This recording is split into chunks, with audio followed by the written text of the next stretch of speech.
For this recipe, we need the center cut of a tenderloin. We need to have an even thickness, so cut both ends just like so. Also known as the Chateaubriand, the center cut should weigh about 1.5 pounds. Then dry it off with paper towels and season with kosher salt and freshly ground black pepper on all sides.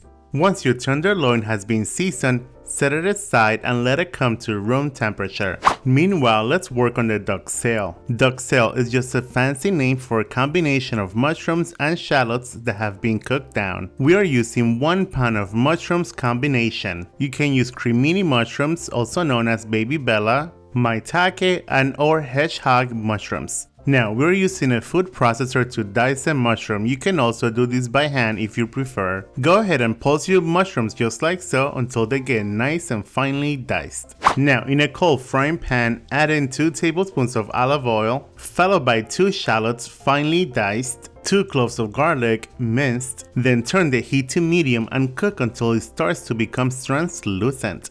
Then add in your mushrooms and continue cooking over medium heat. Season with a pinch of kosher salt. We want the mushrooms to release most of the liquid, about 6 to 8 minutes. Then add in 3 tablespoons of cognac. Continue cooking a few more minutes until the alcohol cooks off. And while the alcohol is cooking off, add in 2 sprigs of fresh thyme. Once all the liquid has been evaporated, transfer into a bowl and let it cool off.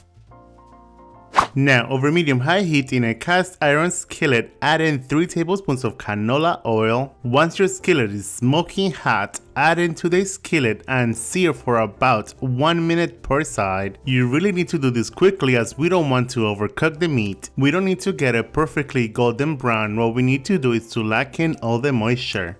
And don't forget to sear those end butt pieces as well.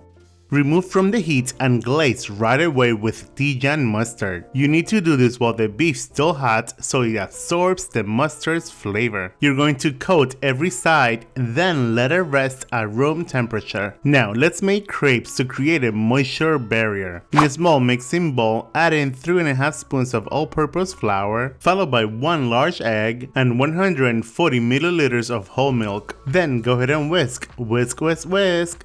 Now, using a non-stick medium-sized pan over medium heat, coat with a little bit of butter. Then pour some of your batter to coat the bottom of the pan. Then let it cook for about 2 minutes. Then flip and let it cook for another 1 to 2 minutes. The crepes work as a moisture barrier between the beef and the puff pastry. They will keep your puff pastry dry and crispy. Nobody wants mushy puff pastry as part of their beef Wellington, right? You're going to need about 2 crepes to wrap your beef.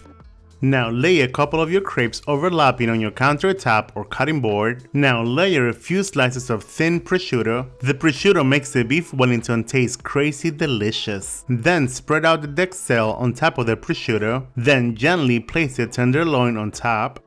Slowly begin to roll and it's going to look like a beef Wellington burrito.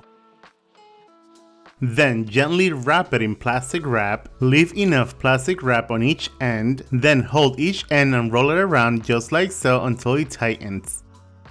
Now transfer to the fridge and let it rest in the fridge for about 30 minutes to 1 hour. By placing it in the fridge is going to help with holding its shape. We need an egg wash. Combine 2 egg yolks with 1 tablespoon of water and mix. Now, using a sheet of puff pastry, roll it out until it's large enough to cover the entire beef tenderloin. Ensure that your puff pastry has been defrosted before you roll it out. Then, brush the puff pastry with the egg wash. Carefully place the beef Wellington at the edge of the puff pastry. Slowly begin to roll until the entire beef Wellington has been covered.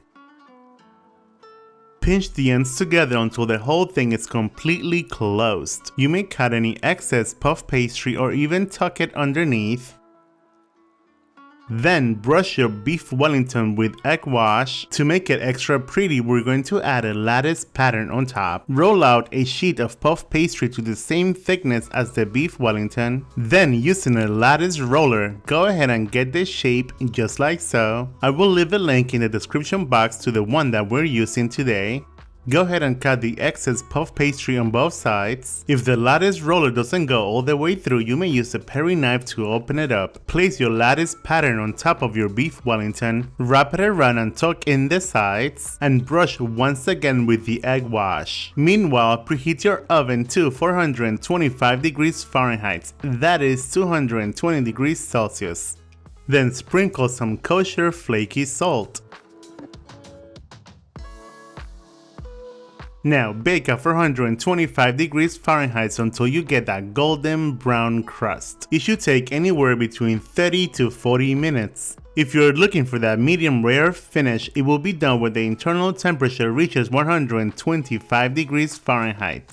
We are cooking this beef Wellington to medium rare. If you don't want it to be medium rare, just leave it in the oven longer. And once your beef Wellington is golden brown, remove from the oven. And like any steak, you want to make sure that you let it rest before you slice it. Once the beef Wellington has rested, cut and serve with your favorite sides. Check this out, I think now you are ready to eat.